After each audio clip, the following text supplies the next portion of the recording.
Olá pessoal, eu sou Laísa, sou estudante de Ciências Biológicas da UESC e faço parte do programa Residência Pedagógica, que é um projeto que visa fazer com que estudantes dos últimos semestres da licenciatura pratiquem a sua docência nas escolas, tanto fundamental como médio, e a gente está fazendo aqui parte no Colégio Modelo desse projeto juntamente com a professora Juliana. Então, nas próximas semanas, vocês virão a mim, terão contato comigo e com as outras colegas participantes do programa, juntamente com a professora Juliana, que vai nos supervisionar.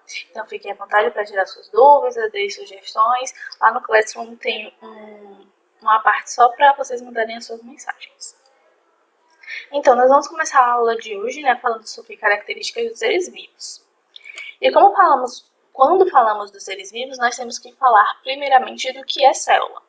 A célula ela foi descoberta em 1600 pelo biólogo Robert Hooke, que foi o primeiro a observar essa célula no microscópio. Ele estava vendo uma lâmina com material vegetal e ele observou pequenos compartimentos naquela lâmina. E aí ele denominou de célula. Mas é claro que desde 1600, até depois nas próximas décadas, nós tivemos outras descobertas e outros pesquisadores também que acrescentaram ainda mais na descoberta de Robert Hooke. Eles também devem ser lembrados, mas falando sobre o que é célula, e o ponto de partida foi Robert Hooke lá em 1600. Mas a célula o que é, Ela é uma unidade básica da vida que tem um importante papel na vida do ser vivo.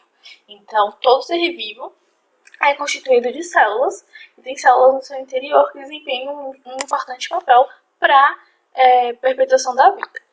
A organização celular está relacionada aos componentes presentes nas células que são chamados de organelas. Então, são o regime endoplasmático, o núcleo, os ribossomos, a membrana plasmática, o citoplasma, que a gente vai ver um pouquinho mais lá na frente. Eu vou mostrar para vocês quais são essas estruturas. Mas é importante lembrar que cada organela dessa tem uma função, uma forma e características diferentes que faz com que toda a célula funcione. E as células elas vão ser divididas em dois tipos, a célula procarionte e a célula eucarionte. A célula procarionte é mais simples, não tem todas as organelas que se encontram na célula eucarionte e ela constitui um exemplo de ser que tem a célula procarionte são as bactérias. Já a célula eucarionte, ela tem diversas organelas, tem o material genético protegido pelo núcleo, tem outras características e a gente tem como exemplo as células animal e vegetal. Agora eu vou mostrar aqui para vocês uma célula procariótica. O link das duas células que eu vou mostrar vai estar aqui embaixo no vídeo, tá? Aqui é uma célula procariótica de uma bactéria e a gente tem alguns componentes. Então, aqui a gente tem os flagelos, tá? Esses filamentos aqui embaixo, que são importantes, vão auxiliar aí na movimentação da célula e também ajudar na fixação. Aqui em vermelho, nós temos as fímbrias. Tá? Fímbria, que ela também, assim como o flagelo, vai facilitar a adesão dessa célula no ambiente. Nós sabemos que as bactérias, elas andam aí pelo nosso corpo, e o nosso corpo é basicamente um meio aquoso, tem muita água, então ela precisa aí de mecanismos para poder se ater ao substrato. Aqui nós temos a cápsula, essa forma aqui mais externa, em preto, ou cinza, tá? E a cápsula tem função de proteção. Ela vai fazer com que essa célula tenha uma proteção a mais, e vai impedir que haja perda de água para o meio, assim como também vai impedir a entrada de coisas que a célula não precisa aqui dentro, no citosol. Aqui, em verde mais claro, nós temos a parede celular, que assim como a cápsula também tem função de proteção. Ela vai proteger a célula contra a perda de água, tá? E aí vai também manter a célula viva. Aqui nós temos um plasmídio, o citosol, que é essa parte aqui mais em verde claro, que é todo o interior da célula. Ribossomos, que vão ser importantes aí na síntese de proteína. Tá? E aqui o nucleóide, onde a gente vai ter o material genético, que diferente da célula eucariótica não está dentro do núcleo todo protegidinho, mas aqui ele também tem uma proteção. E depois, se vocês quiserem, vocês podem vir aqui e mexer em tudo. Falando agora da célula eucariótica. Aqui nós temos a célula eucariótica, ó, toda bonitinha, colorida. E aqui nós temos mitocôndria, a gente tem a crista mitocondrial, essa membrana aqui mais externa e esse espaço entre membranas, tá? A mitocôndria tem como função a transformação de energia da célula. É uma organela muito importante, a gente vai falar um pouquinho mais sobre ela lá na frente. Aqui a gente tem os centríolos, que tem como função, né, são organizadores de microtúbulos de citoesqueleto.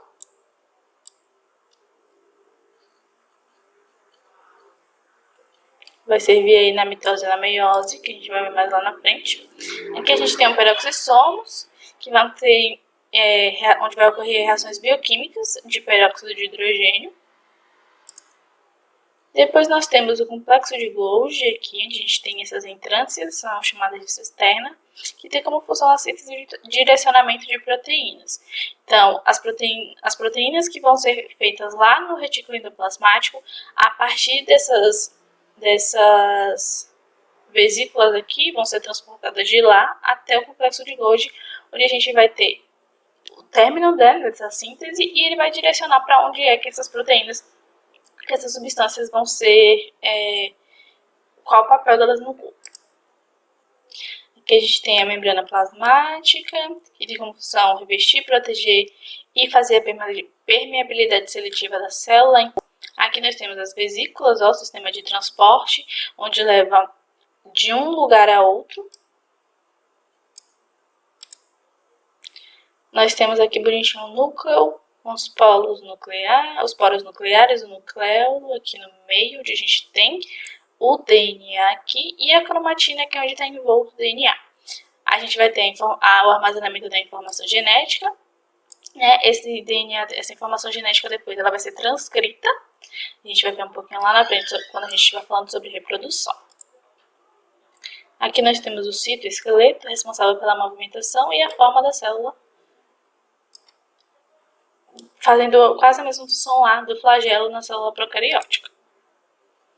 Lisossomos, ó, responsável pela digestão celular. Então, aquilo que, se por acaso entrar alguma coisa prejudicial na célula, é a hora do lisossomo agir, então ele vai capturar isso que entrou de intruso e vai digerir, né, e tirar da célula.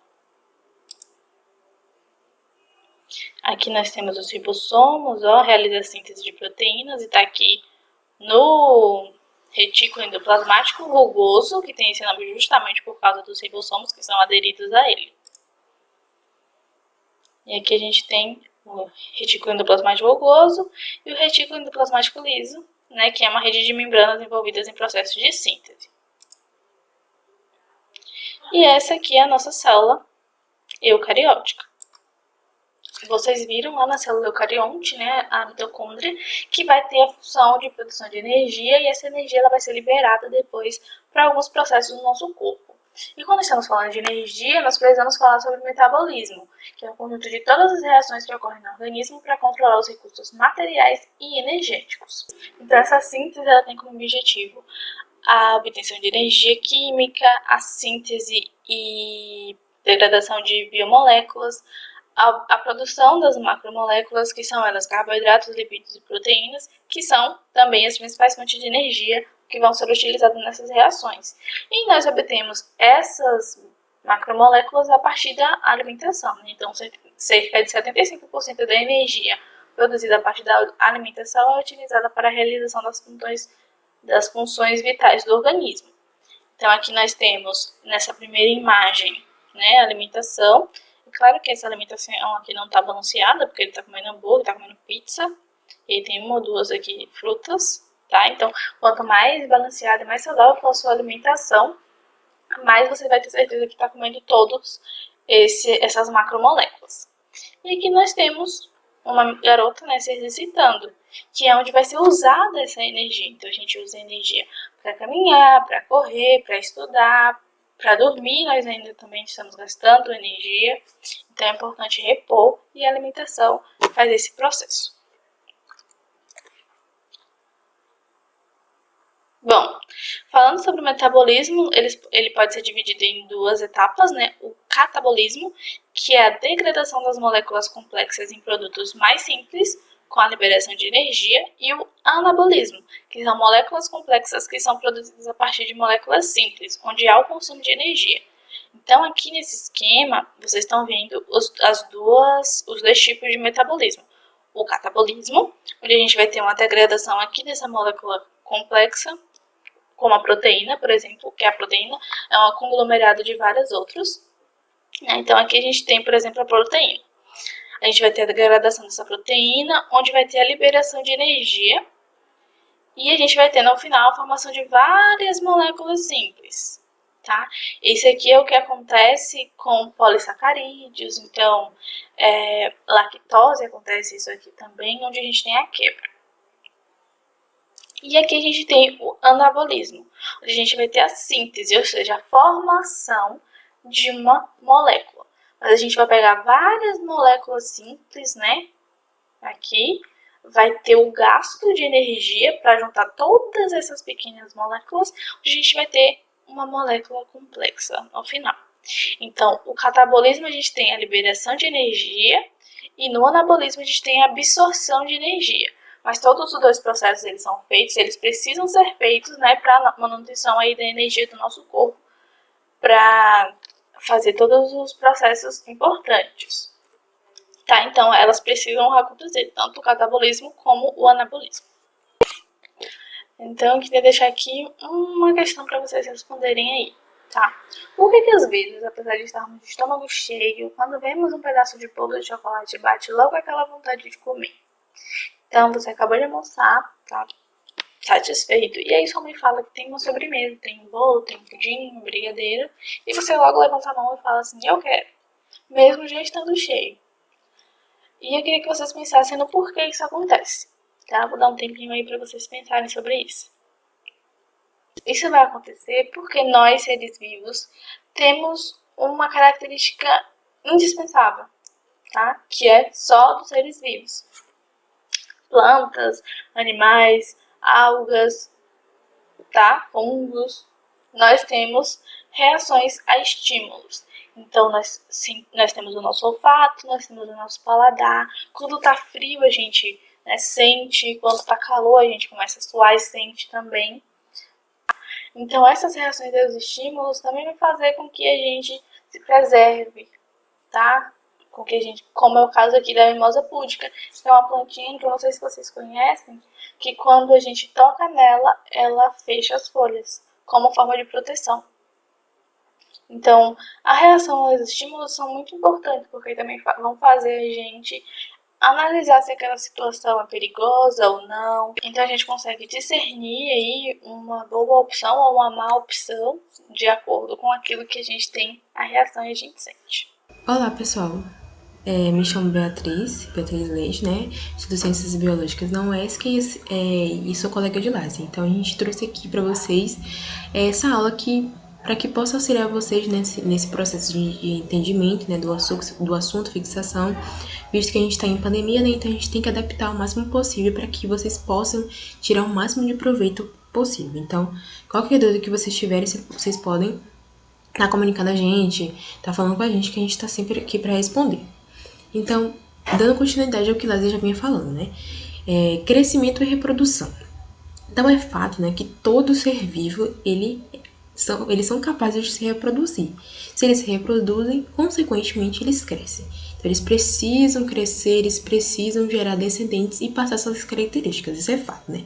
Todo ser vivo precisa fazer isso. Parece que a gente já é programado, né? Tanto é que os seres humanos são os únicos seres vivos que são capazes de controlar a reprodução, né? A partir de preservativos, anticoncepcionais, excessivamente. Mas os outros indivíduos, em geral, não são capazes de controlar. Eles sempre querem reproduzir e deixar descendentes e passar suas características. Então, lá ela explicou direitinho, né, como é que funciona como é que são classificadas as células, né, em procarionte, eucarionte. A procarionte é aquela célula mais simples, a eucarionte é um pouquinho mais complexa, né, que vocês já entenderam mais ou menos como é que funciona. Mas elas também se classificam em dois outros tipos de células.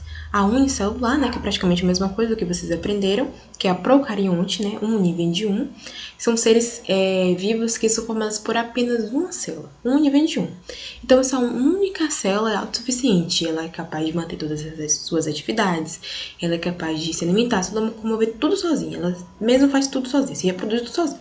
Agora, a pluricelular, ela não, ela precisa de outras células. São seres vivos que são formados por vários tipos de células. É um montão de célula que desempenha diversas funções. A função de formar tecidos, a função de formar órgãos, a função de fazer diversas coisas. Então, é a gente, né? Os animais, as plantas, no caso aqui da planta, ela tem uma célula especializada para fazer fotossíntese, né? Que é aquela captação de energia através da luz solar. Temos aqui uma célula para o fruto, para a raiz e assim por diante, né? Então a gente não tem de 1 a 5, não. É de bilhões que a gente nem imagina, né? Que possa existir tanta célula assim na gente. Então, aprendendo isso, né? Como é que a gente se reproduz, por que a gente tem que se reproduzir, como é que a gente cresce, a gente vai entender melhor como ocorre esse processo de reprodução. Então, ela é classificada em reprodução sexuada e reprodução assexuada. Gente, só para lembrar para vocês, não tem esse conteúdo assim, tudo em caixinhas separadas. Tentem fazer uma linha de raciocínio também na mente de vocês, que esses assuntos, eles são interligados, né? Apesar da gente dividir tudo, classificar, porque em biologia tem muita classificação, muito nome, essas coisas assim. Mas tentem tirar proveito do principal. A gente acaba falando tudo aqui, mas tirem proveito mais do principal, do conteúdo, para vocês conseguirem entender como é que funciona a gente, como é que funciona o nosso organismo, como é que a gente tem relação com outros indivíduos, e as plantas, os seres vivos, animais, como é que funciona tudo isso. Então, lembrem sempre, não é tudo separadinho, tudo interligado. Então, vamos lá. A produção assexuada, acredito que você já conhece, né? Sexuada vem do que? Da palavra sexo. Então, o sexo feminino e o sexo masculino, eles se juntam, né? Eles se encontram e dão origem a um novo ser. E como ocorre essa fusão, né? Ocorre a partir da fusão de dois tipos de células reprodutoras especializadas, chamadas de gametas. Então, a fêmea, ela tem um gameta feminino que se chama óvulo. E o macho tem um gameta masculino que se chama espermatozoide. Então, esse gameta, ele se funde, forma um zigoto, e esse zigoto forma várias células, tá vendo? Pluricelular, várias células, e assim forma um novo indivíduo. Nesse tipo de reprodução, há um gasto energético muito grande, né? Muito lento, e vai desde o cortejo, né? O homem para conquistar a mulher para conquistar o homem. Nos animais também tem um alto gasto energético, porque no cavalo marinho, por exemplo, tem a dança do casamento, tem o cortejo, até achar parceiro, isso demora um tempão. É uma demora danada, então demora muito, é uma energia. Também tem uma alta variabilidade genética, isso é um ponto positivo nesse tipo de reprodução, porque é a variabilidade genética que vai determinar a nossa sucessão, né, a sucessão das espécies. Temos também a reprodução assexuada, que diferentemente da assexuada, ela não tem a participação de gametas, né? Então a gente não tem nenhum óvulo e nem o espermatozoide. Então nesse tipo de reprodução, o indivíduo ele se divide sozinho, ele forma outro indivíduo sozinho, não tem um parceiro. Tanto que A vem de negação, né? A significa não tem o quê? Não tem, no caso, gametas, né? Então, nesse tipo de reprodução, se eu fosse uma bactéria, por exemplo, eu ia gerar um indivíduo idêntico a mim, com os mesmos genes, as mesmas características físicas, tudo igual. E pontos negativos desse tipo de reprodução, em comparado à sexuada. Ela é muito rápida, cerca de 5 minutos uma bactéria ela consegue se reproduzir. E ela também tem baixo gasto energético, porque a gente geralmente não quer gastar muita energia, a gente quer preservar a energia, né? Nesse tipo de reprodução, a gente tem baixo gasto energético.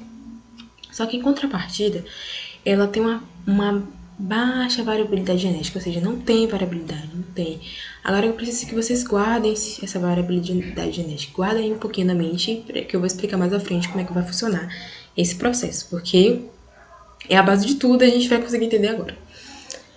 Então aqui eu trouxe para exemplificar, né? Aqui a gente tem a fêmea, o macho, macho, como eu já falei, espermatozoide, fêmea, o óvulo, juntos aqui ocorre fecundação, zigoto, muitas células, as células se multiplicam em 4, 8, 16, 32, 64, até formar um adulto. Isso aqui é um processo lento, né, como eu falei, e o outro é mais rápido.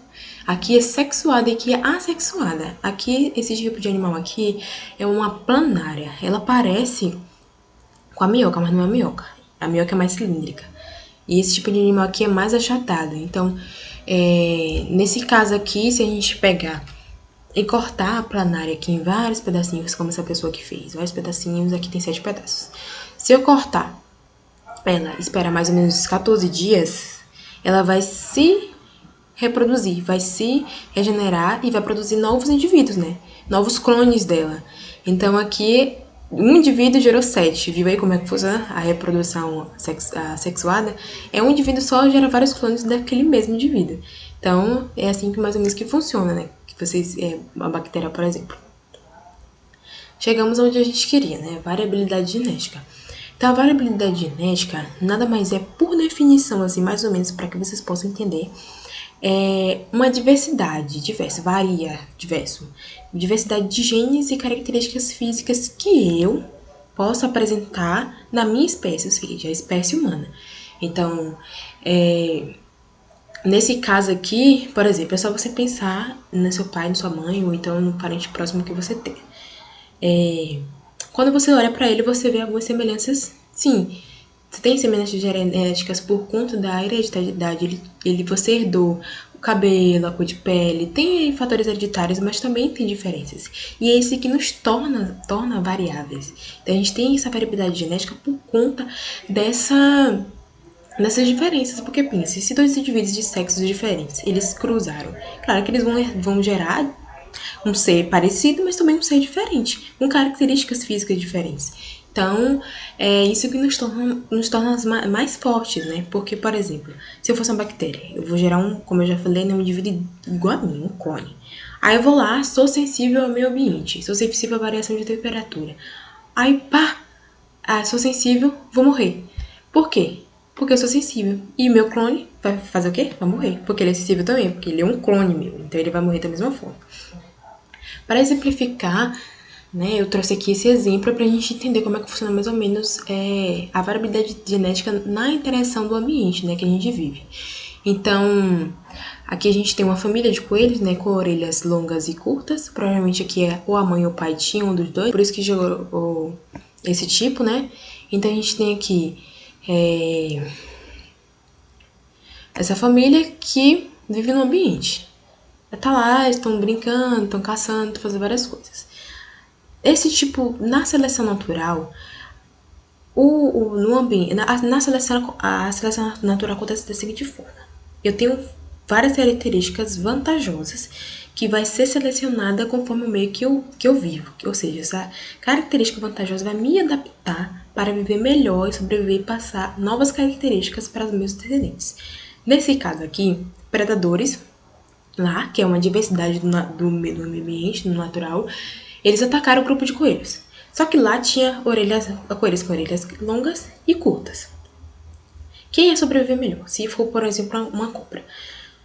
Claro que se a gente for colocar orelhas longas, vai conseguir ouvir melhor, e orelhas curtas não vai. Porque quando a cobra estiver perto, eles vão conseguir ouvir, a cobra já engoliu, já fez a digestão, fez tudo, até que eles consigam ouvir.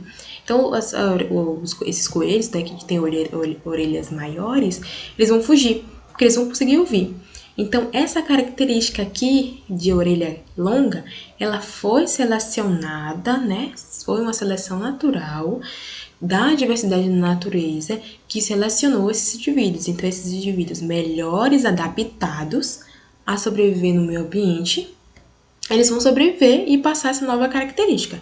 Então, os coelhos com orelhas grandes são mais abundantes no grupo, ou seja, eles são melhores adaptáveis. Então, eles se adaptam melhor e vão sobreviver e vão passar sua característica adiante. Por exemplo, um momento que a gente está vivendo agora, a pandemia. A pandemia selecionou aquelas pessoas que são mais resistentes e que não são menos resistentes ao vírus. porque tem as pessoas que são assintomáticas, sintomáticas, ou seja, quem tá vivo é que melhor se adaptou a esse momento que a gente tá vivendo, que é um momento realmente uma coisa nova, tudo novo. Então, quem melhor se adaptou, quem melhor selecionou esse gene, vai conseguir passar essas novas características para gerações futuras. Então, tudo que a gente adquire de novo no nosso gene, nessas características, a gente passa adiante e a gente consegue sobreviver melhor. Que a gente está vivendo um momento delicado, onde o vírus se tornou mais resistente, porque pessoas foram mais resistentes, então ele teve o processo de mutação, né, que modificou o gene dele, para que ele conseguisse infectar diferentes pessoas. Só que algumas pessoas conseguiram se adaptar melhor ao meio. Então é mais ou menos isso, gente, que eu quero que vocês entendam, né? Então, eu espero que vocês tenham entendido, né, esse processo. É um pouco confuso, mas conforme vocês forem passando de ano e vendo mais ou menos, vocês vão entender melhor lá no terceiro ano, no segundo, vocês vão ver de novo. E espero que tenha ficado claro tudo. Qualquer dúvida pode chamar. A gente tá aqui para responder. Se cuidem, usem máscara, álcool em gel, não façam aglomeração, só saia de casa se puder. Tomara que a gente se encontre logo, né? Um forte abraço e até lá o presencial.